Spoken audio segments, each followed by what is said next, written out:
Hello, friends. Welcome to another episode of the DATEABLE podcast. We are so happy to have you with us. Thanks for listening. Thanks for tuning in.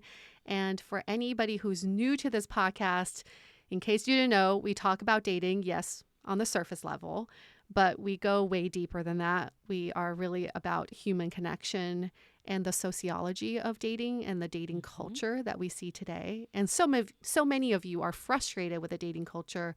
And the recent news of Roe versus Wade being overturned does not help any of that.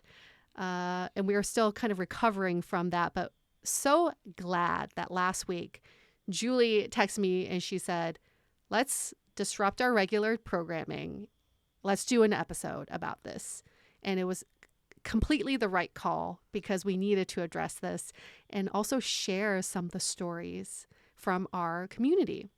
Yeah, we got a lot of comments about how it was super helpful that we published this episode. So I think seeing those comments made us realize that it was the right call. And, you know, we did have this episode planned originally, which we will be going into detail about why sex is pleasurable and why it's great. And I actually talked to Yue and I was like, do you think we should move this one to next season and put a different one that we recorded that's not as sex focused because of everything happening?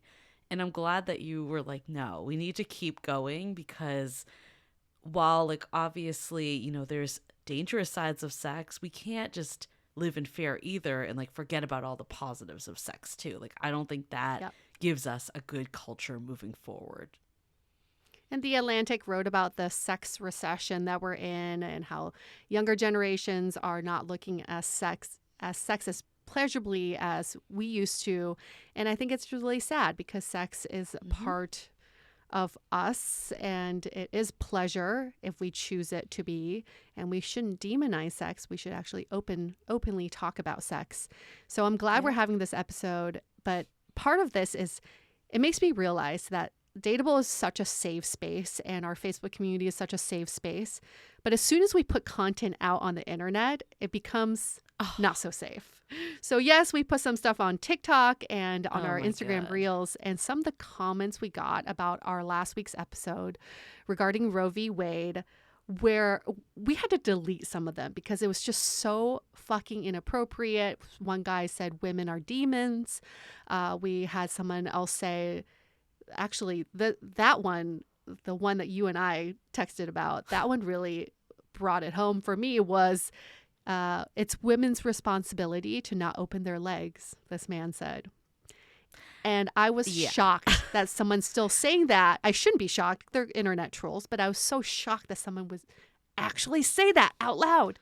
I know. It is definitely not the world that we are in the sense of you and I, the people we encounter in our daily lives, the people that are in this community.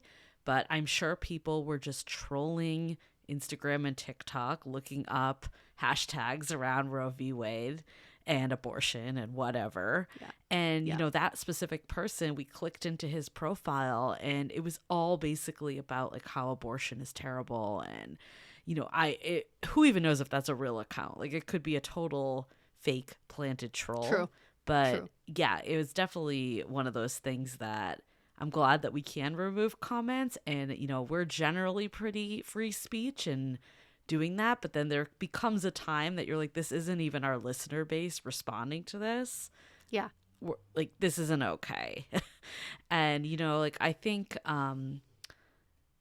yeah, like why, of course, like, I don't want to stereotype because there's a lot of great men out there. But of course, all of the comments were from men. Every single one of them. Unfortunately. And this is why we want to, I don't know, commend the men in our group, because I think the men in our group truly think beyond that and are on our side. But as just a response to this comment of it's a woman's responsibility to close her legs, I'm sorry. No unplanned pregnancy was ever the result of one person. It takes two.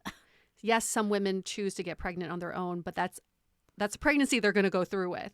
Any unwanted pregnancy, there was someone else involved. And it's a man involved. And so, yes, it's two people opening legs, you inserting your penis, and coming in her. So it's not, do not put the responsibility on one person.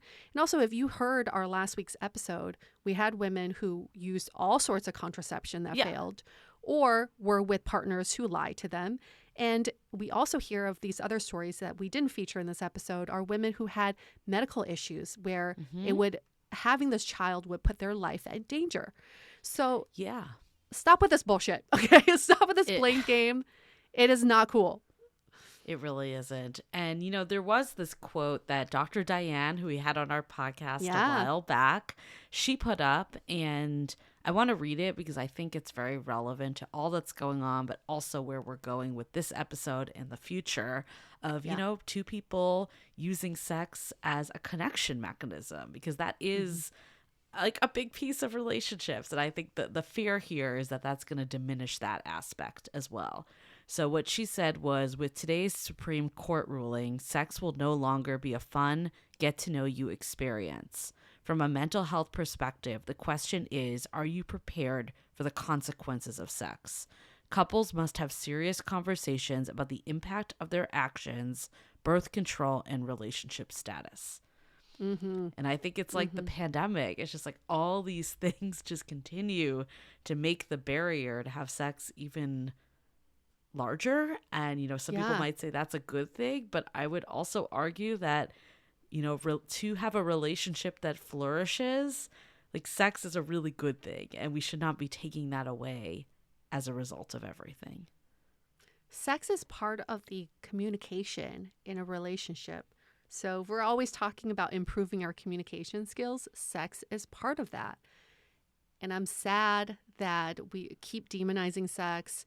We keep stigmatizing sex to the point where people are afraid of having sex.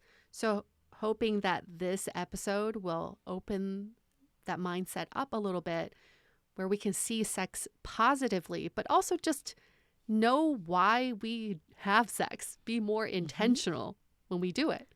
Yeah, so we wanted to get sex therapist Ian Curter on the podcast. He is the author of She Comes First, which is, I would say, up there as one of like the sex Bibles, I would say. Probably like with Come As You Are. Like, when I think of like two sex books, those are what I think of. And he recently wrote a new book, So Tell Me About the Last Time You Had Sex. And, you know, just we'll get into the whole convo with him, but he is just such a refreshing take of how important sex is, and how, like we were just talking about, in society, there's so much shame and demonization around it. But what is the flip side? And I think just hearing from him reminds you that sex is a beautiful thing, and we should not feel as shameful as we do about it. So Julie, tell me about the last time you had sex. Some things are better left off air. Just kidding. Well, the opening, I know, it's such an inviting title, isn't it? It really is. It does make you think about it, right? It makes you think about the last time you had sex, especially if you're in a relationship already. Maybe you don't pause to think about like these moments of your relationship, but having this conversation made me think about the last time I had sex. And, you know, I've been with my partner for 4 years. So sex has definitely changed. The cadence of sex has changed. But the way we connect now is so different than we did in the beginning. I feel like the way we connect now is, to me, what makes me feel so sexually attracted to him is when we can close the doors, be on our bed, and just talk. I know that sounds maybe not that much of a turn on for other people, but that's such a turn on for me, is when we can leave the dishes, the laundry out, you know, in the living room, and close that door and just talk for hours if we can, without those distractions. Because I realize in the beginning of a relationship, what makes things sexy is that you don't see the day-to-day. So this is just a fantasy. You're not seeing the dirty dishes. You're not seeing the grocery list. But when you live together, you've been together for a long time, you do associate that person with the domestic responsibilities. And that's like the most unsexy thing in the whole wide world. So uncoupling the two has been really helpful for me to get in the mood. I think, when I think about sex, it goes beyond just the act. I think it's the Hmm. closeness that you feel and connectedness and the cuddling and just being with this person in this uninterrupted space. I agree with you. It's like there's Yeah. so much logistics happening on a day to day, but there's something about just like laying down with your partner, like even if it's Yeah. not physically, the actually having sex, but just being close to one another that reminds you that, a relationship, I feel this way about my partner, that he is my best friend, but I think, for it to be more than just a friendship, I don't want to generalize because I know there is like asexuality and all that, but Hmm. for like the majority here, there is this element of sex that's layered on.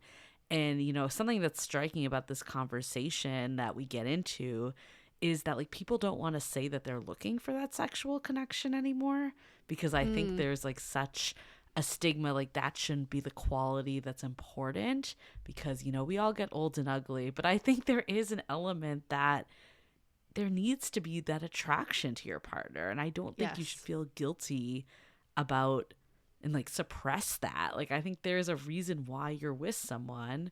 A lot of it is because there is that sexual pull and that intimacy. I remember when I turned 18, I was in the US. My grandma's in China, and she sent me Oh lingerie. god. Oh god. And it was so cringy to me at that point, but she knew I had a boyfriend. Actually had met my boyfriend. She really liked him. But her message to me was sex is important. I mean, this is a traditional Chinese household in Wow. China. She's my grandma, and I mean, I never witnessed this, thank God, but I'm pretty sure she was very into sex. And Well, the fact she's that I she's mean, giving you this, yeah. yeah, I I was a little embarrassed, but it was a red underwear set, bra Oh and my panty god. set. It was really cute.